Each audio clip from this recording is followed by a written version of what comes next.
जब हम अंधेरे में आ गए तो एक तरफ होकर झाड़ियों के पीछे बैठ गए। कमांडो शेरवान ने कुछ सोचकर गुलाम मोहम्मद से कहा, तुम निकल जाओ, तुम्हारा यहाँ ठहरना ठीक नहीं। बाद में उसने मुझे बताया कि हम फौजी लंगर के करीब ही हैं और ट्रकों के धमाके और शोले देखकर वो कहीं घबरा कर कोई ऐसी हरकत न कर बैठे जिससे हम किसी मुसीबत में फंस जाएं। गुलाम मोहम्मद ने खच्चर पर अपना ड्रम भी रखा और वहां से तेज तेज चलता निकल गया। हमारी नजरें पुल के सिरे पर लगी हुई थीं जहां सर्च लाइट की रोशनी हो रही थी। मैंने अपना रिमोट कंट्रोल निकाल कर हाथ में ले लिया था। कमांडो शेरवान ने दूसरा रिमोट कंट्रोल हाथ में पकड़ रखा था। उसने अपने रिमोट कंट्रोल के 11 बटन दबाकर कन्वॉय के ट्रकों को धमाके से उड़ाना था। मैंने अपने रिमोट कंट्रोल का बटन दबाकर पुल के दूसरे सिरे की बुनियाद में जो बम की स्टिकें लगाई गई थीं उनको उड़ाना था। ये बड़े हैजानी लम्हे थे। ये ख्याल हम दोनों को बार बार दिमाग में आकर परेशान कर रहा था कि अगर किसी इंसान की गलती की वजह से बम न फट सके तो हमारा सारा मिशन धरे का धरा रह जाएगा। फौजी कन्वॉय के पहले 3 ट्रक पुल पर चढ़ चुके थे और बड़ी आहिस्ता रफ्तार के साथ पुल पर से गुजर रहे थे। कमांडो शेरवान ने कहा, तुम अपना बटन मेरे पहले बटन दबाने के बाद दबाओगे। मैंने कहा, ओके। मैंने अपने नफ्सियाती हिजान पर काबू पाते हुए कहा, हालांकि इससे पहले भी मैं कई कमांडो ऑपरेशन कामयाबी से कर चुका था, मगर न जाने क्यों इस ऑपरेशन के वक्त मैं नफ्सियाती दबाव महसूस कर रहा था। कन्वॉय के ट्रक आहिस्ता आहिस्ता बेमालूम रफ्तार के साथ पुल पर आ गए। पुल काफी लंबा था। नीचे बरसाती नाले का बाट काफी चौड़ा था। दूर अंधेरे में हमें पुल नजर नहीं आता था। अगर पुल के दोनों सिरों पर लगी हुई सर्च लाइटों की रोशनियां उन पर न पड़ रही होती। जब कन्वॉय के पूरे ट्रक पुल के ऊपर आ गए तो मैंने देखा कि अभी पुल के दूसरे सिरे तक कम से कम 3-4 ट्रकों का फासला बाकी था। मैंने कमांडो शेरवान से कहा, कमांडो अब क्या सोच रहे हो? अगला ट्रक उड़ा दो। कमांडो शेरवान पर भी हैजानी कैफियत तारी थी। उसने कहा, मेरे पहला बटन दबाने से तुम अपने बटन को दबा देना। ओके। मैं बटन प्रेस करने लगा हूँ। मैं अंधेरे में कमांडो की उंगली को नहीं देख सकता था जो उसने रिमोट कंट्रोल के एक बटन पर रखी हुई थी। मेरी निगाहें सबसे पहले वाले ट्रक पर लगी हुई थीं, जिसके अकबी सुर्ख बत्ती मुझसे दूर लाल अंगारे की तरह नजर आ रही थी। अचानक एक शोला सा भड़का, एक बिजली सी चमकी और फिर एक धमाके की आवाज गूंजी। पहला ट्रक उड़ चुका था। उसके साथ ही मैंने अपने रिमोट का बटन दबा दिया। इस बटन के दबाने के बाद मुझे कोई धमाका सुनाई न दिया। पहले ट्रक के शोले अभी दूसरे ट्रक तक नहीं आए थे। कन्वॉय के ट्रक रुक गए थे। अचानक दूसरे ट्रक में भी धमाका हुआ और उसके साथ ही पुल का अगला हिस्सा नीचे बैठ गया। अब वहां ये सूरत बन गई कि एमुनिशन के ट्रक फट रहे थे। इनमें से आग के शोले बुलंद हो रहे थे। ट्रक की बॉडियों के टुकड़े उड़ रहे थे और वो बड़ी तेजी से एक दूसरे के पीछे टकरा कर पुल के साथ ही नीचे गिर रहे थे। पिछले 3 ट्रक अभी तक पुल के पहले सिरे के पास ही मौजूद थे। मुझे दूसरे ट्रकों के शोलों की रोशनी में इनमें से 3 फौजी छलांगे लगाते नजर आए। इतने में इन 3 ट्रकों में एक भयानक धमाका हुआ और तीनों ट्रकों के पुल के साथ ही परखचे उड़ गए। अब वहां आग और शोले और धुएं की एक आबशार सी पुल के नीचे ट्रकों को लेकर गिर रही थी। वहां अब कोई पुल नहीं था। नीचे बरसाती नाले में ट्रकों के ढांचों में भी अब तक धमाके हो रहे थे। उनका असलहा अभी तक फट रहा था। अब वहां हमारा ठहरना ठीक नहीं था। हम रात के अंधेरे में पहाड़ी रास्तों, घाटियों और खड्डों में से गुजरते अपनी कमीनगाह पर पहुंच गए। हमारा कमांडो ऑपरेशन कामयाब रहा था। हमने टारगेट मार लिया था। इस पुल को तबाह कर दिया था जिसके रास्ते कश्मीरी मुजाहिदीन के खिलाफ इस्तेमाल किए जाने वाला असलहा और गोला बारूद आता था। मैं और कमांडो शेरवान अगले 2-3 दिन खुफिया कमीनगाह में ही छुपे रहे, क्योंकि पुल की तबाही के बाद वादी में भारतीय फौज और इंटेलिजेंस की सरगर्मियां तेज हो गई थी। इस पुल की तबाही ने कश्मीरी मुजाहिदीन के हौसले बुलंद कर दिए और वो पहले से ज्यादा बढ़ चढ़कर भारतीय फौजी काफिलों पर हमले कर रहे थे। हमारे मुखबिर ने हमें इत्तला दी कि फौज ने करीबी गांव के कुछ आदमियों को पकड़ लिया है, लेकिन गुलाम मोहम्मद कवाले को नहीं पकड़ा गया था। तीसरे दिन हमें खबर मिली कि भारतीय फौज के एक दस्ते ने हिंदवाड़ा के इलाके में एक गांव को आग लगा दी है और औरतों की बेइज्जती की है और गांव की मस्जिद के इमाम साहब को पकड़कर टॉर्चर सेंटर में ले गए हैं। कमांडो शेरवान ने गुस्से से कहा, हमें इमाम साहब को भारतीय टॉर्चर सेल से हर हालत में निकालना होगा और इन फौजियों को जहन्नमवासी करना होगा जिन्होंने बेगुनाह कश्मीरियों के घर जलाए और इन मुसलमान औरतों की बेइज्जती की। मैं कमांडो के पास ही बैठा था। मैंने उससे पूछा, ये फौजी किस कैंप से आए थे? कमांडो ने उसी वक्त मुखबर को बुला लिया और उससे यही सवाल पूछा। उसने बताया कि हिंदवाड़ा के कस्बे से 2 मील पीछे वादी के जंगल में डोगरा रेजिमेंट का कैंप है। वो फौजी उसी कैंप से आए थे। हमें यह भी सुराग मिल गया कि इमाम मस्जिद को उसी कैंप के टॉर्चर सेल में रखा गया है और उनको सख्त अजियत दी जा रही है और उनसे पुल तबाह करने वाले मुजाहिदों के बारे में पूछा जा रहा है। मैंने कमांडो से कहा, हमारा फर्ज है कि जो काम हमने सर अंजाम दिया है उसके इवज मौत के मुंह में जाने वाले इमाम मस्जिद को भारतीयों की कैद से निकाला जाए। मैं आज ही रात को फौजी कैंप के मिशन पर जाने को तैयार हूँ। कमांडो कहने लगा, हम सबसे पहले हिंदवाड़ा के फौजी कैंप की पूरी तफसील मालूम करेंगे। मैं कल ही अपने आदमी को उस तरफ भेजता हूँ। दूसरे रोज कमांडो अपने एक खास मुजाहिद जासूस को हिंदवाड़ा के फौजी कैंप की तरफ रवाना कर दिया। ये मुजाहिद जासूस दूसरे रोज दोपहर के वक्त वापस आया। उसने कहा, फौजी कैंप हिंदवाड़ा की बाउली के पास वाक़ है। दोस्तों, आगे बढ़ने से पहले आपसे गुजारिश है कि अगर आपने अभी तक इस चैनल को सब्सक्राइब नहीं किया तो इसे सब्सक्राइब कीजिए और वीडियो पसंद आने की सूरत में इसे लाइक, शेयर और कमेंट करके हमें बताइए कि आपको हमारी वीडियो कैसी लगी। तो आइए कहानी की तरफ चलते हैं। वहाँ लकड़ी की एक बैरक है, एक क्वार्टर गार्ड है और बैरक के कोने में पत्थरों से बनाई गई एक कोठरी है। ये कोठरी टॉर्चर सेल है। यहाँ कश्मीरी मुजाहिदीन को लाकर उन्हें गैर इंसानी तशद्दुद का निशाना बनाया जाता है। इमाम मस्जिद को भी इसी कोठरी में कैद किया गया है। कमांडो ने पूछा, हिंदवाड़ा के इस भारतीय फौजी कैंप में फौज की कितनी नफरी है? मुजाहिद जासूस ने कहा, 100-150 के करीब भारतीय फौजी इस कैंप में हर वक्त मौजूद रहते हैं। सिक्योरिटी की पोजीशन क्या है?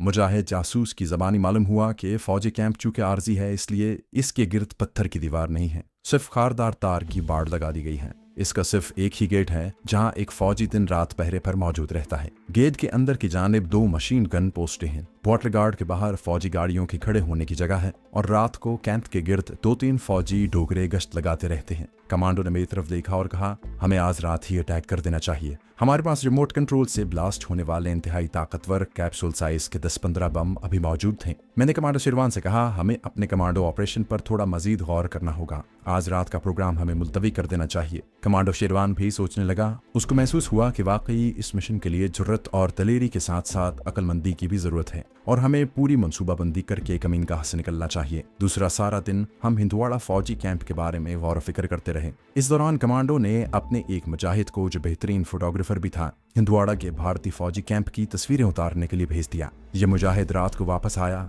वो कश्मीरी चरवाहे की भेस में 2 भैंसें लेकर फौजी कैंप के आसपास फिरता रहा और खुफिया कैमरे से तस्वीरें भी उतारता रहा। उसने 15-20 तस्वीरें उतारी थीं। इन तस्वीरों की रोशनी में हमने हिंदवाड़ा फौजी कैंप का एक नक्शा तैयार कर लिया और सारी मंसूबाबंदी कर ली कि हमें किस तरफ से इस भारतीय कैंप में दाखिल होना और वहाँ क्या कुछ करना होगा। इसमें जिस बात को हमने सबसे ज्यादा अहमियत दी वो इमाम मस्जिद को कैंप की अजियत गाह यानी पत्थर की कोठरी से निकालना और उसे वापस उसके घर पहुंचाना था। यह मिशन कोई आसान मिशन नहीं था। हमें दुश्मन के मोर्चे में घुसकर मौलवी साहब को निकाल कर लाना था। इसके लिए खास हिकमत अमली और मनसूबाबंदी की जरूरत थी और हमने अपनी तरफ से हर किस्म के खतरात और खदशात को सामने रखते हुए एक ऑपरेशन तैयार किया था। जब हमें लाइन ऑफ एक्शन तैयार कर ली तो मैंने कमांडो शेरवान से कहा, इस मिशन के लिए हमें जिस असलही की जरूरत होगी उसमें hand grenade, light machine gun और एक रॉकेट लॉन्चर बहुत अहम है। कमांडो शेरवान ने कहा, यह सारा असलहा हमारे पास मौजूद है। मेरा ख्याल है कि हम एक लाइट मशीन गन साथ रख लेंगे। मैंने कहा, एक लाइट मशीन गन तुम्हारे पास होगी और एक मेरे पास। 6-7 हैंड ग्रेनेड तुम्हारे पास होने चाहिए।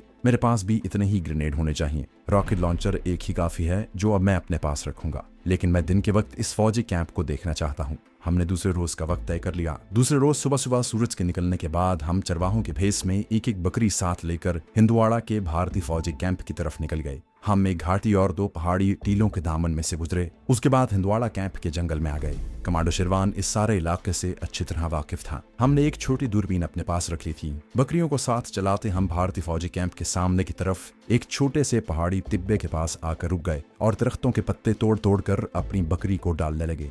फिर हम एक तरफ होकर बैठ गए। कमांडो शेरवान दूरबीन लगाकर कैंप की तरफ देखने लगा। फिर उसने दूरबीन मुझे देते हुए कहा, मेरा ख्याल है हमें कैंप की जुनूब की तरफ से कैंप में दाखिल होना चाहिए। मैंने दूरबीन आंखों से लगा ली। सामने की जानिब फौजी कैंप के गेट के पीछे मशीन गन पोस्ट नजर आ रही थी। उसका गनमैन भी दिखाई दे रहा था जो डोगरा था। उसने सर पर कलवीदार सब्ज रंग की फौजी टोपी पहनी हुई थी। कैंप के अंदर एक जानिब 3 फौजी ट्रक और एक जीप खड़ी थी। 2 फौजी जवान तेज तेज कदमों से एक तरफ जा रहे थे। मैंने कैंप की जुनूब की तरफ देखा। उधर लंबी बैरक की दूसरी जानिब एक कोठरी दिखाई दी जिसके बाहर एक फौजी पहरा दे रहा था। मैंने कमांडो शेरवान से कहा, तुमने कैंप के जुनूब में वो कोठरी देखी है? कमांडो बोला, मैंने ये कोठरी देख कर ही तुम्हें कहा था कि हम जुनूब की तरफ से कैंप में दाखिल होंगे। मौलवी साहब यकीनन इस कोठरी में बंद है। मैंने दूरबीन आंखों से हटा ली। कमांडो ने कहा, इसे फन की जेब में रख लो, यहाँ कोई भी डोगरा फौजी घूमता हुआ आ सकता है। मैंने दूरबीन को जेब में छुपा लिया। हमारी बकरियां हमारे करीब ही दरख्तों की कटी हुई शाखों के पत्ते खा रही थी। किसी और चीज को देखने की जरूरत तो नहीं? कमांडो ने पूछा। मैंने कहा, आप क्या पूछना है? कैंप सामने है। रात को खारदार बाड़ काट कर अंदर घुस जाएंगे। अपनी तरफ से वो सारी एहतियात बरतेंगे जो एक तरबियत याफ्ता कमांडो को बरतनी चाहिए। आगे अल्लाह मालिक है। कमांडो शेरवान उठ खड़ा हुआ। तो फिर वापस चलते हैं, जहाँ ज्यादा देर बैठना ठीक नहीं। हमने अपनी अपनी बकरी की रस्सी थामी और दूसरी जानिब घाटी में उतरने लगे। दोपहर के बाद कमांडो शेरवान का एक खास मुजाहिद हमारे लिए असलहा बोली में डालकर ले आया।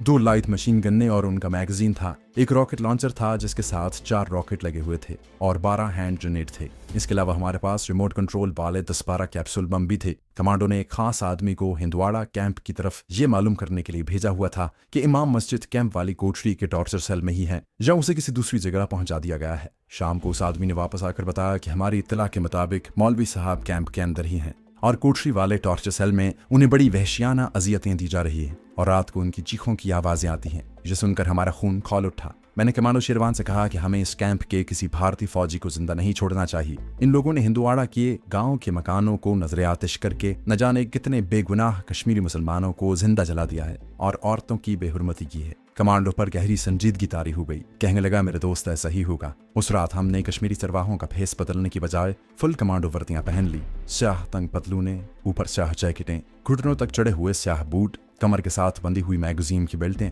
और सरों पर बंधे हुए स्याह रुमाल।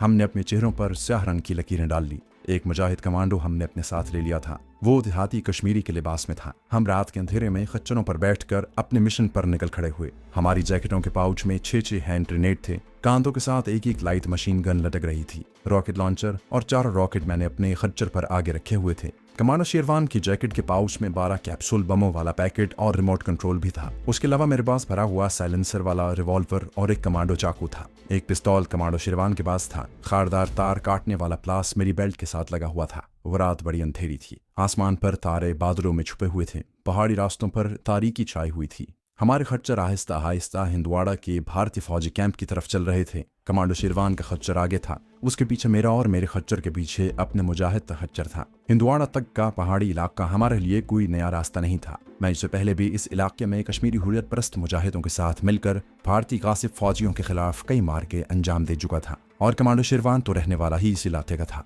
अपनी खुफिया कमीनगाह की पहाड़ी से निकलने के बाद हमने रात के अंधेरों में खच्चरों को बाएं जानिब एक वादी को जाने वाली पगडंडी पर डाल दिया। कश्मीर की खूबसूरत जन्नत नज़ीर पहाड़ियों की ढलानों और दूर नीचे वादी में कहीं कहीं किसी गांव की बत्ती टिमटिमाती नजर आ रही थी। हम खामोशी से चल रहे थे। कभी कभी जरूरत के वक्त कोई बात कर लेते थे। पहाड़ी पगडंडियां और रास्ते गैर हमवार होते हैं और उन पर खच्चर ही आसानी से चल सकते हैं। यहाँ पर घोड़ों के पांव भी फिसल जाने का खतरा होता है। पहाड़ी खच्चरों को इन घाटियों और पहाड़ी ढलानों में चलने की आदत होती है। हमारे चारों तरफ खामोशी छाई हुई थी। पहाड़ों की ठंडी हवा के झोंके किसी वक्त हमें छू कर गुजर जाते। एक वादी और एक पहाड़ी दर्रे में से गुजरने के बाद सामने हिंदवाड़ा की वादी और वादी का जंगल शुरू हो गया था। ये जंगल मैदानी जंगलों की तरह नहीं था। ये पहाड़ी जंगल था जहाँ ढलानों पर और बाहर को निकली हुई चट्टानों पर भी दरख्त उगे हुए थे। एक जगह पहाड़ी चश्मा बह रहा था। करीब ही ढलान पर धान के खेत थे जो छोटी छोटी सीढ़ियों की तरह बने हुए थे। पहाड़ी चश्मे से निकला पानी नाले की शक्ल में इन खेतों की तरफ जा रहा था। हम यहाँ से भी खामोशी से गुजर गए। थोड़ी देर के बाद हम जंगल से निकलकर वादी के दरमियान से गुजरने वाली एक छोटी सी सड़क पर आ गए। सड़क पर बजरी बिखरी हुई थी। हमने खच्चरों को जल्दी जल्दी सड़क पर से गुजारा और सामने की पहाड़ी की चढ़ाई चढ़नी शुरू कर दी। इस पहाड़ी की दूसरी तरफ बाउली वाले तोदे के दामन में हिंदवाड़ा का भारतीय फौजी कैंप था। पहाड़ी की चढ़ाई ज्यादा ऊंची नहीं थी। हम झाड़ियों और चनार के दरख्तों के नीचे से होकर जा रहे थे। पहाड़ की चोटी पर आकर दूसरी तरफ उतरने लगे तो कुछ फासले पर नीचे बाउली के बुलंद तोदे के पहलू में हमें हिंदवाड़े के भारतीय फौजी कैंप की रोशनी नजर आई। हमारे खच्चर संभल संभल कर उतराई उतर रहे थे। जब ढलान खत्म हो गई और हमें जमीन पर कितने ही कटे हुए दरख्तों के तने इधर उधर पड़े हुए नजर आए तो कमांडो शेरवान ने अपना खच्चर रोककर हमें भी अपने मुंह से एक परिंदे की हल्की सी आवाज निकालकर रुकने का इशारा किया।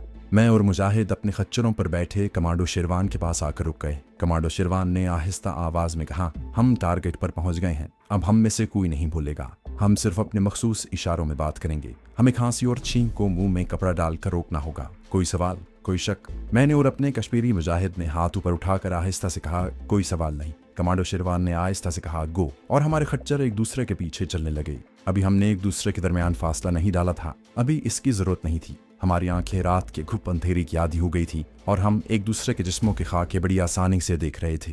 कमांडो शेरवान को मालूम था कि उसे किस तरफ जाना है। उसने मुझे बता दिया था कि कमांडो एक्शन फौजी कैंप के किस हिस्से से शुरू करना है। जहां दरख्तों के कटे हुए तने जमीन पर बिखरे हुए पड़े थे, हम उनकी दूसरी तरफ से होकर गुजर गए। ये दरख्त भारतीय फौजियों ने वादी में अपनी फौजी बैरकें बनाने के लिए बेदरीगी से काट डाले थे। फौजी कैंप की रोशनी करीब आती जा रही थी। उस जगह पहुंचकर कमांडो शेरवान, मैं और हमारा साथी कश्मीरी मुजाहिद खच्चरों से उतर पड़े। हम खच्चरों की बागें थामे पैदल चलने लगे। एक खुश्क बरसाती नाला आ गया। उसमें रोड़े और पत्थर बिखरे हुए थे। हम उसमें से भी गुजर गए। नाले के दूसरे किनारे से बाहर निकलकर देखा कि फौजी कैंप के जनूबी हिस्से की खारदार बाड़ हमसे बमुश्किल 20-25 कदमों के फासले पर थी। बाड़ की दीवार जमीन से 10-15 फुट बुलंद थी। उसमें खारदार तार के गुच्छे नहीं थे, बल्कि खारदार तार को खींचकर ऊंची दीवार से बनाई गई थी। एक तरफ लकड़ी के खंभे पर बिजली का बल्ब रोशन था। कमांडो शिरवान ने अपने खच्चर की बाग कश्मीरी मुजाहिद को पकड़ा दी और मुझे भी ऐसा ही करने का इशारा किया।